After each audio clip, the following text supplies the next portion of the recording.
Ever wonder what Kenyan millionaires do when no one's watching?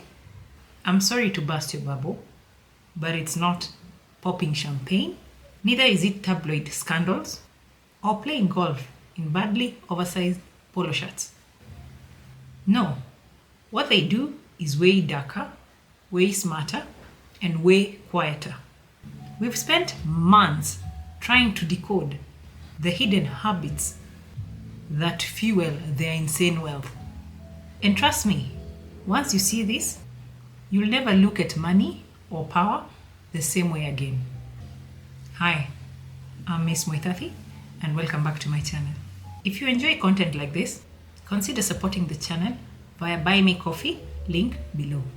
And if you're out there and you're tired of surviving on vibes instead of a financial system, grab my chaos-proof monthly system, also linked below. Because millionaires don't wing it, and neither should you. Stay with me.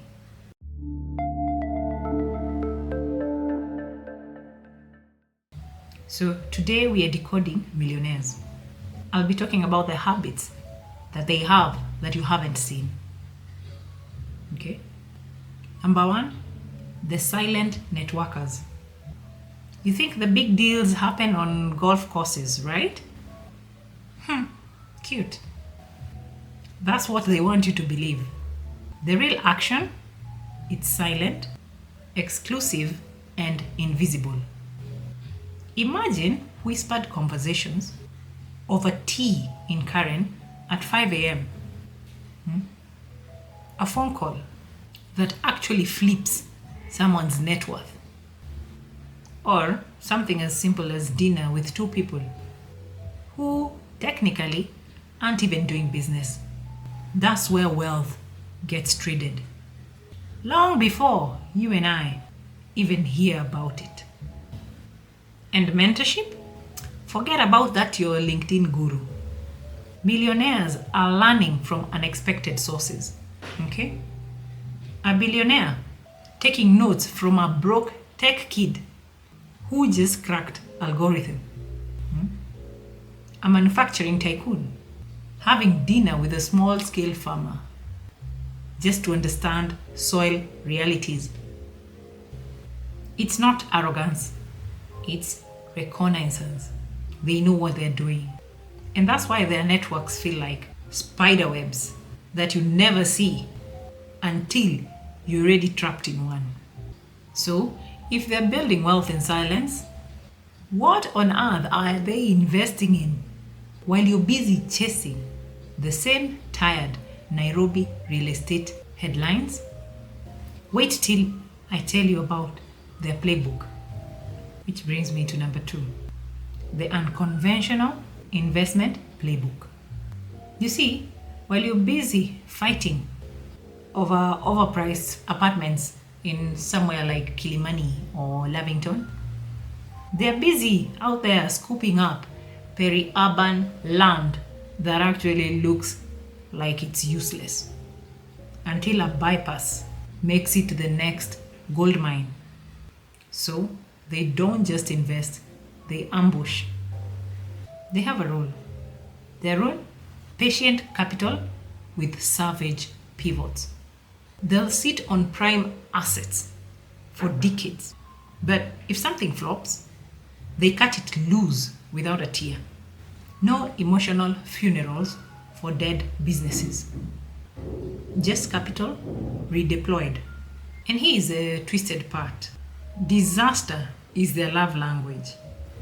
You see things like elections, currency dips, global crises, those things that make the common person or the kawaida person panic. To them, this is the moment that they go shopping.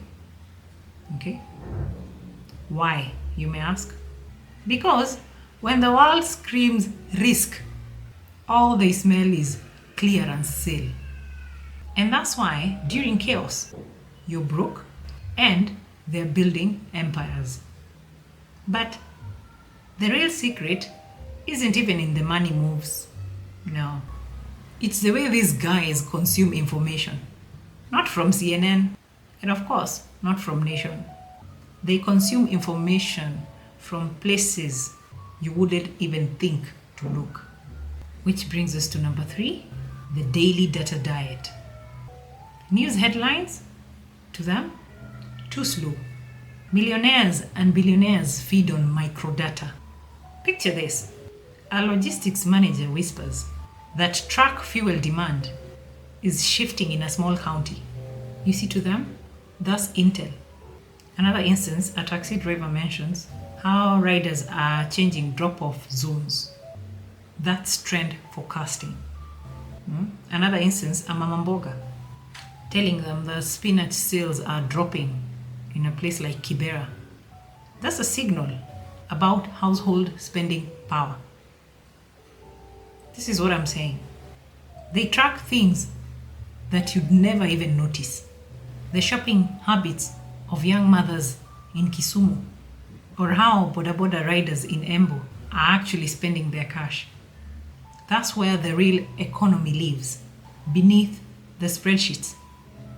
And yes, they build personal dashboards, not this Instagram dashboards you see all over the place.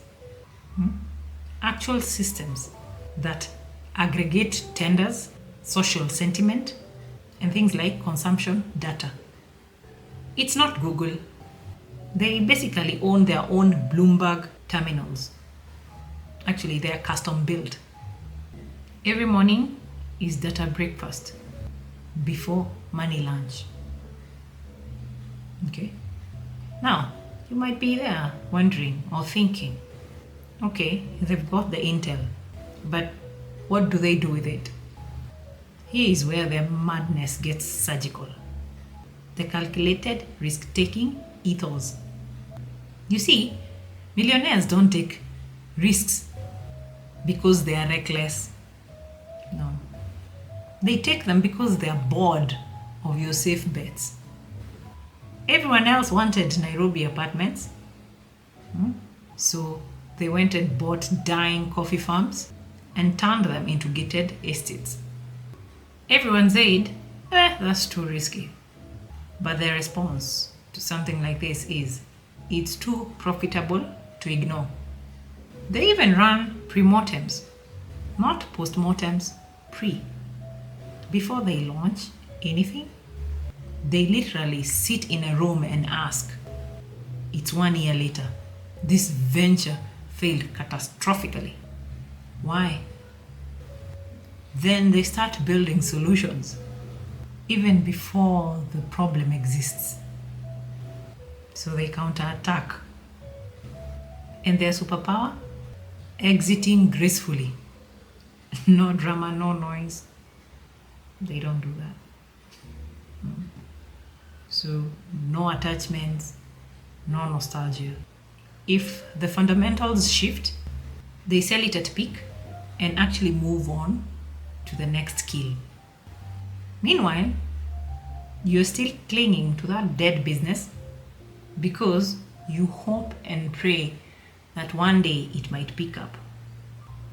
Newsflash, baby, it won't. Sometimes it's good to know when to let go. Okay? So if you're still clinging to financial habits that actually don't serve you, it's time to stop. You need to stop that. That's why I built the Muithathi method. Pay it off or stay broke. The link is in the description. Because clinging to something like debt is the broke version of clinging to a dying business. Okay?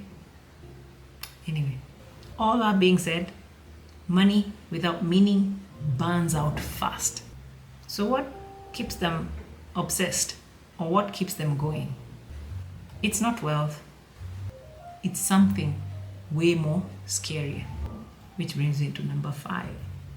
The legacy-driven mindset that they have. You see, these people, they don't see wealth as the finish line. No. They see it as a weaponized legacy.